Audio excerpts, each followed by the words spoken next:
Hello class, this is now the fourth week of the course and we continue with Hinduism. At the end of this week, then you should be free to take the test on this section.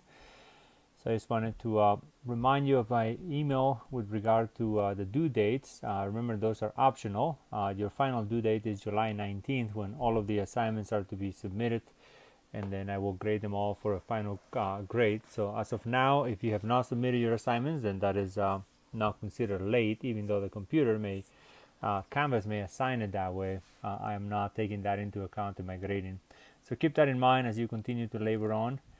And we're going to shift gear now into what's called the laws of Manu. And Manu is going to be the lawgiver for the Hindus. This is the typical archetypal character that comes from divine ordination and brings forth the laws that all human beings are to be subject to. And of course, they are immutable because they are given by the gods and therefore binding upon all. So you have several examples like this in other cultures. You have the Hammurabi, of course, in the Mesopotamian culture, and then you have people like Solon and Lycurgus. Lycurgus for the Spartans. He developed the Spartan way of life. If you're not familiar with him, I would recommend Plutarch's Lives on the great Greeks and Romans. One of his best lives is Lycurgus, and that will give you a sense of that the background and how these laws then become institutionalized and they become the basis by which a culture is to live. And then Solon, who is not, he was one of the 7 sages of the ancient world, but it's not really considered, his laws are not considered to be divine per se, but yet they were very influential in the development of the Athenian democracy. And that is likewise contained in Plutarch's Lives. So we come now to the laws of Manu, and what I will do is explain them briefly, and then I'm going to go over in perhaps another lecture and just go through a selection of laws just to give you a sense of the way in which these laws are written and what the implications are. As always, you should anticipate that they will not have the standards of moral behavior and accountability that we have today. They will not be as equitable, and they will not be gender neutral. Most likely they will always side on the side of men, and on those who are on the upper class, they may have greater exemptions than the ones in the lower class. But let's go ahead and move on. At this point, I am on click about 9091, and what you have there is what's called the Varna, Ashrama, Dharma system. This is the core of what has held Hinduism together for 4,000 years. So some of the laws that you're going to see here in the practices may be at first intuitively and culturally quite repulsive to you, a bit abnormal, just morally inferior, if you want to put it that way. But nonetheless, I will go ahead and explain it to you and try to give you a rationale of why they proceed in this way, and the benefit of the doubt that the Hindus have given to this system, given that it has endured longer than almost any other system in the history of the world. So the laws of Manu summarize as the Varna, Ashrama, Dharma system. Now those 3 words are going to be key later on, because people like the Buddha and Buddhists are going to reject this entire system, and the Sikh are also going to do it. The Sikh, the religion in India, which I will explain briefly later on. But this Varna, Ashrama, Dharma system is going to remain the core that provides this this kind of cohesion to all of Hinduism and a way of life. One of the notorious things about Hinduism, as I mentioned, is that it accomplishes and it incorporates all ways of life and all pursuits of life. So even though it may sound a bit abstract with this idea of Brahman is the ultimate reality and the world is an illusion, Hindus have found a way of incorporating and accounting for all aspects of human existence. And that is what makes them so successful as a means of continuing in existence as a worldview that is well alive today, with over 1 billion followers. So there's got to be something there that we need to consider in regards to the insights from Hinduism. So the Varna, Ashrama, Dharma system, those are 3 words, of course, put together into one single statement.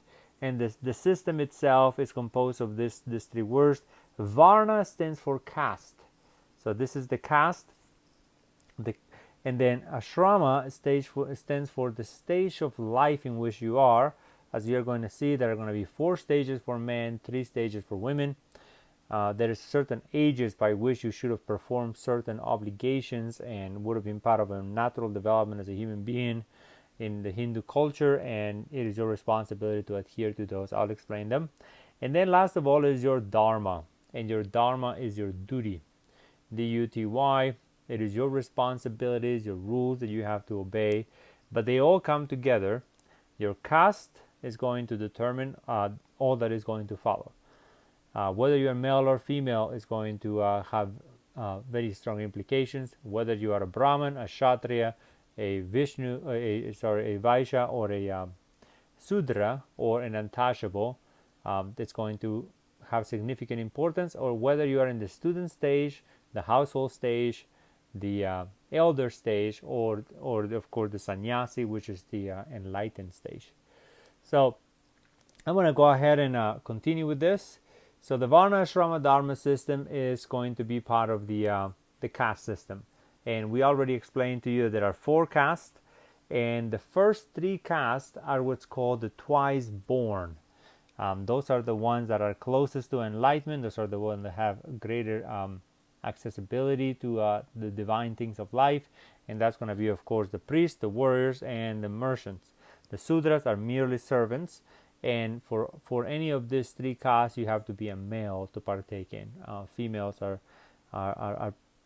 what we say a stage below the caste system. They have to first be reincarnated as a man and be a Sudra, and then from a Sudra to ascend to the Vaishyas and Kshatriyas and Brahmins. And if you want to recall some of the duties and responsibilities, they will be contained in the laws that I will explain later. And I also explained them on a previous lecture at the beginning of the course. Then you have, so after the 4, remember that we do not consider the untouchables to be part of the caste system. They are outside of the system, they are outcast. Then you have the stages of life. So I will go over them. The stages of life are going to differ from men and women. The men are going to have 4 stages, and I'll go through them. The man is going to engage in what's called the student stage, the Brahmacharya, and that is the stage in which he is under the teaching of a guru. Now, these stages, the 4, specifically this one, is going to apply primarily to the Brahmins, who are the ones that are ready to move on into enlightenment. So, during ages 1 through 25, as a Hindu, one is subjected to learning the scriptures of the Veda, to recite them, to do the rituals, to learn meditation, the many of the other aspects of life that we encounter in the West specifically, something like looking for a suitable helper, a suitable companion, or a wife. That is something that is left to the parents to decide. They believe in what's called arranged marriage, in which case the person who is involved in the transaction are the parents, and the offspring are going to be bound by the agreement that is settled before they attain age of consent. And we'll discuss some of that as we get closer to it, to that section. I just like to open something up. It is very conventional for us to object to that idea.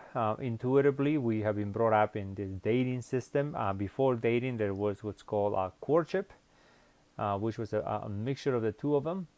And now we are kind of left to ourselves to find the person that we like, and then we proceed by whatever means to be able to accomplish that. The Hindus have been extremely successful in retaining their marriage rates. It is a culture that has the system, the Varna Ashrama Dharma system. It kind of unites the husband and the wife, not only for this life but for posterity.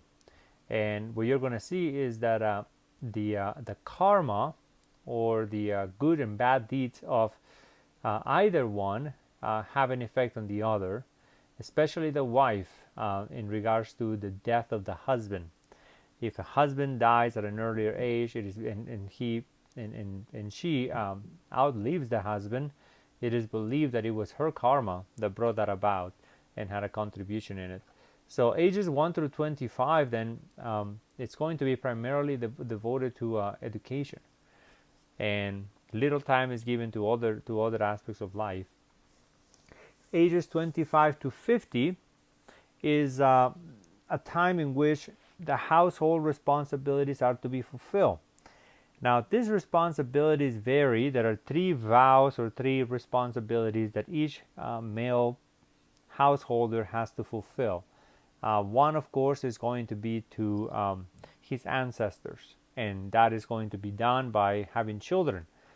You were brought into the world by the act of another and the sacrifice of others, and it is your responsibility to bring back, to give back into that cycle. The other one is going to be to the gods. The gods are expecting that you serve them and that you do the sacrifices that are demanded of you. Now, there is a qualification for this one specifically, and that is the gods will only hear the prayers and the petitions of a husband who has treated his wife as if she was a goddess. So that is the condition that you have there, is that the woman is to be treated in such a way in which she is exempted from the labors and pains that the man goes through, and she is to be much cared for and provided for.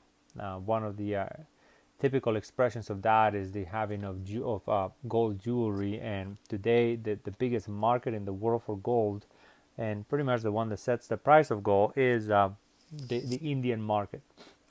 When tariffs are put on gold, on imports of gold into India, then the price of gold tends to go down. So it's a very, very big market, and that's a kind of like a safe store of wealth for them in their mind.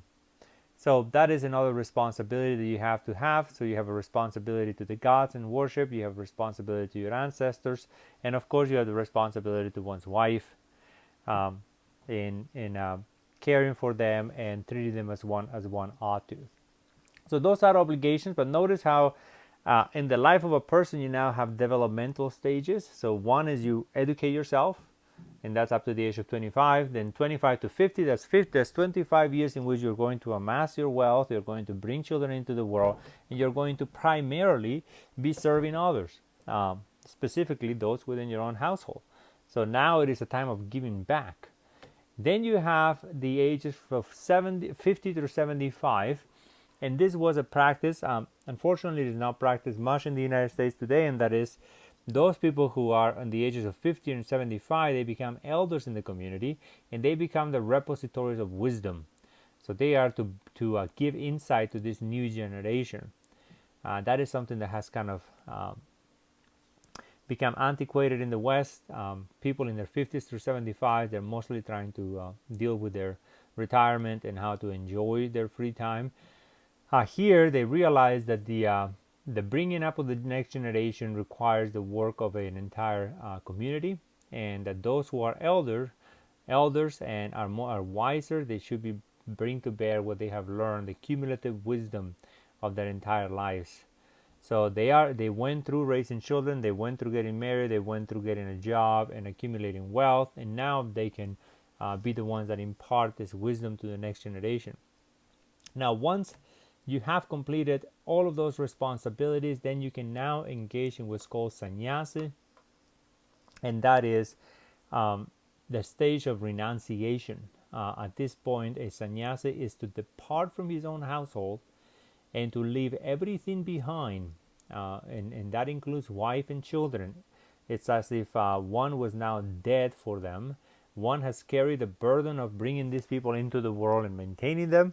At this point, then, all that is left for the sannyasi is to pursue enlightenment unhindered by the concerns of the world. Remember the idea of yoga, remember the idea of indiscriminative wisdom, and that is you ought to keep your mind into that which is timeless, and this is the time where one has satisfied all the desires that we may have had in life, may it be wealth, honor, sex, relationships. All of those things have been and gone through, and now you can begin to engage in what is of timeless value. So I will stop at this point, and I'll comment more on what sannyasis do in our next lecture.